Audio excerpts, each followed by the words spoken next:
I got blamed for being late, and I was doing a photo shoot for Eric. Eric called my room at 8 in the morning and said, Leon, if you don't come today to the photo shoot, you're fired. So when I showed up, you know, two and a half hours late, we were getting ready to start the matches, and I had interviews to do. And I had just been in a 4-hour photo shoot, and it was grueling, exhausting. And, you know, where you had to go in your street clothes and then,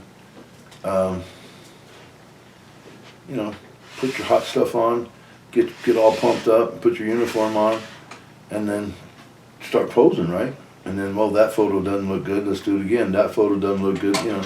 So it just became grueling. And I had told Eric, please call over and tell someone that I'm going to be late because I'm doing this. And of course he didn't do it. And there was actually some talk that Orndorff and Hogan and Eric had set me up, you know. Hogan didn't want to do the job at Nitro, the opening Nitro. Oh, because it was right before that. Yeah, Hogan had probably taken over. Sting and Hogan, I was probably third, you know, before Flair. And Macho was there too, so probably before Macho too. But, hey, you want this cup, Philip? Yeah, I'm using the fresh one. It sounds like it's brewing.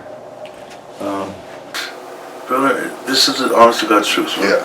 First time, and I swear to God on my soul, and I have no reason to lie. If he beat me up, I would say it. But you have to understand, Orndorff had a crippled arm. His arm was about the size of his wrist all the way up. And that's the arm he hit me with. And he hit me and I went, I said, Paul, you better hit me. So I actually laughed. And he hit me again. And he hit me the third time, and I grabbed him and went to the floor. You know, there was some Coke spilled, so I slipped, and I drug him down with me. And Paul, some of the wrestlers helped Paul up, and he kicked me once or twice before I got up. That's all. Yeah. So in other words, I fucking, I was going, Taylor, is his name Taylor the agent? Terry Taylor? Terry Taylor the agent said, Leon, you have to do some interviews and you're late. And Paul had came in first. And I said, Paul, do you know that where I've been, you know? And because he walked in and said, motherfucker, said, what business do you have? Who in the fuck do you think you are coming in 3 hours late? And I said, Paul, man, I was doing a photo shoot, didn't Eric tell you? So when he cussed me again, he said, no one fucking told me nothing. I stood up and got in his face. I said, fuck you. He said in his interview that I heard that you were the one that came up to him swearing. No. See, he came up to me and said, who in the fuck are you? Because I came, in other words, what am I going to do? I just did a photo shoot. I had my bag and I went into the room and sat down. Like, whew, I just did that traffic, that, you know, from the Atlanta Towers over to the CNN Center. Yeah. And so what, you're going to sit down, right? So I sat down, he came in and said, you're fucking late, why are you late? In a tone. And I said, Paul, I'm fucking doing this photo shoot. And didn't Eric tell you? And he said no and told me a fucking thing. I said, well, that doesn't give you a reason to fucking mistreat me. Go fuck yourself. And so then Paul turned around and walked out. And then Terry Taylor was taking me to the interviews, and Paul stepped in my way. And I said, Paul, he said, I'm going to kick your fucking fat ass. He threatened me. So I slapped him, and his feet came off the ground. I hit him, so I caught him with this. And so I said, oh, fuck, there's my job. Because I snapped, you know. Just, I thought, I'm going to get fired, or I'm going to get suspended or fined, you know. And so when he got up, I let him hit me. That's when I stuck my chin out. I said, I kind of laughed at him. I said, you better hit me better than that. And he hit me again, hit me a third time. And I'm still standing. I mean, it's like 3 times in the face I let him hit me. So, in other words, I slapped you, but you hit me 3 times. Yeah. So, you know, I thought that would justify it, but no one even saw that.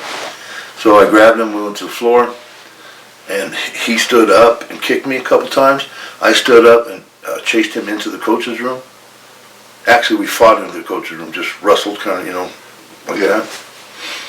And that was pretty much it. The coach's room is where the agents were? Yeah. Yeah, and that was pretty much it. And from that, you know, and even Paul says in one interview, he says that he got 5 extra years from his contract because of that there. When I did that, I mean, no one liked, no, you know what, I was on top and I was kicking everyone's ass. Yeah. In other words, my role was to be the bad guy, beat everyone up. Yeah. So everyone that I wrestled, I was spudding, right? Yeah. So it's like Regal. I remember Steve Regal. I mean, I kicked the shit out of Steve because it was my job to, you know. And he was very vocal about all that, you know. He said, "Yeah, you're not so tough now." And I said, "Steve, fuck." You know, it's like I just shut up and walked away. Yeah. And see, even Stone Cold, it's like they saying Paul had slippers on, and he had boots on. And like, you know, I don't know why that matters, but I guess if you're barefoot and slippers on, it's harder to fight somebody, right? But it was, I'm late, so what's he doing with slippers on? He's an agent, he's got his boots on. See, and they're all lying. And why, I don't know.